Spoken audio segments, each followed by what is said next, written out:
Assalamualaikum warahmatullahi wabarakatuh. Sebelumnya yang terhormat kepada Ibu Ria selaku dosen pengampu mata kuliah Micro Teaching. Saya Nadia Salsabila dengan nomor NIM 240101052 dan pada kali ini saya ingin merefleksikan perjalanan saya ketika saya mengikuti mata kuliah Micro Teaching. Yang pertama yaitu selama saya mengikuti perkuliahan Micro Teaching, momen yang paling berkesan bagi saya adalah ketika pertama kali praktek mengajar di depan teman-teman yang mana harus mengkondisikan kelas yang aktif, kemudian menyusun media pembelajaran yang digital. Dan pengalaman seperti ini benar-benar membuka mata saya bagaimana sih tentang realitas menjadi seorang pendidik. Berdasarkan praktek yang saya lakukan, saya merasa bahwa kekuatan utama saya ini ada pada penyampaian materi yang jelas, sehingga dari peserta didik ini lebih mudah memahami apa yang saya sampaikan. Saya juga merasakan bahwa ada peningkatan di dalam diri saya, yaitu dalam hal memanage waktu pengajaran dan juga menggunakan media berbasis teknologi.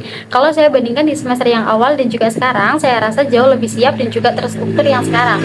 Namun, saya menyadari bahwa ada beberapa kelemahan yang perlu saya perbaiki, seperti bagaimana cara merespon pertanyaan kritis siswa secara spontan gitu ya, dan teknik pengkondisian kelas yang ramai dan lain sebagainya. Dan ini ada beberapa cuplikan ketika saya praktek micro teaching. Pripun kabar anak-anak? Sehat ya? Oke, berhubung ini masih momen-momen lebaran, Ibu mau mengucapkan minal aidin wal faizin, mohon maaf lahir dan batin. Sebelumnya Ibu ingin bertanya sedikit, kira-kira apa sih hal duniawi apa yang kita cintai saat ini? Apakah memiliki seorang teman yang mengajak kita untuk selalu berbuat maksiat?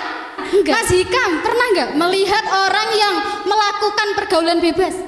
Pernah saya sendiri. Pernah saya sendiri katanya. Dari ayat ini anak-anak diterangkan bahwa kita dilarang untuk mendekati yang namanya zina. Mendekati saja tidak boleh apalagi melaksanakan. Iya Pak ya. Belum lagi dari sisi keluarganya yang membencinya, belum lagi teman-temannya yang menghindar. Satu anak dari kelompoknya masing-masing untuk maju ke depan. Nah, solusi untuk mencegahnya, jangan berduaan di tempat yang sepi.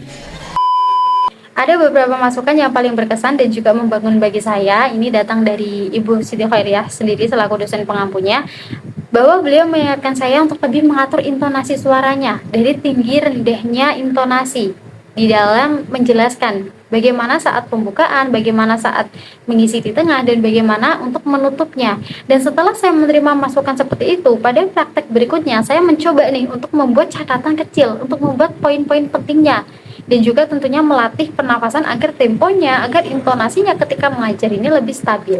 Dan pelajaran penting yang saya ambil dari mata kuliah micro teaching ini adalah bahwa menjadi guru itu bukanlah sekedar menguasai materi saja, tapi juga bagaimana nih kita bisa mentransfer ilmu dengan hati, dengan kesabaran, dan tentunya dengan strategi yang tepat.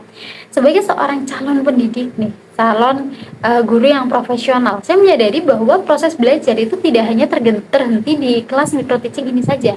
Maka dari itu saya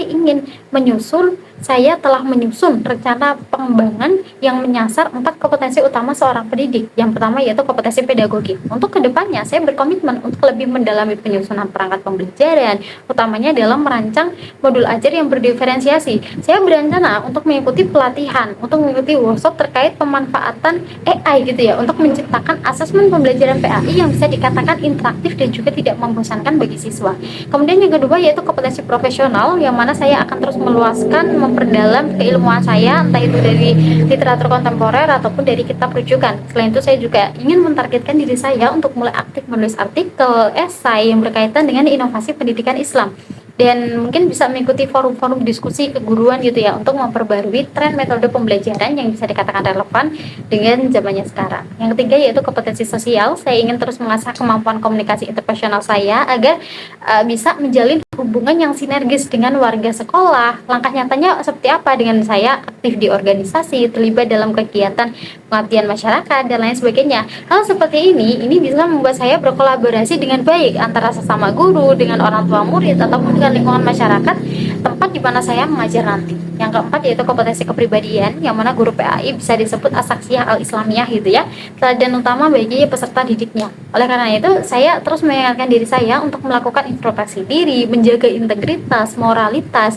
Saya ingin menjadi sosok guru itu bukan hanya transfer of knowledge saja, tapi juga mampu transfer of value. Bukan hanya transfer ilmu saja, tapi juga bisa transfer nilai karakter yang mulia. Mungkin seperti itu dari saya. Terima kasih dan wassalamualaikum warahmatullahi wabarakatuh.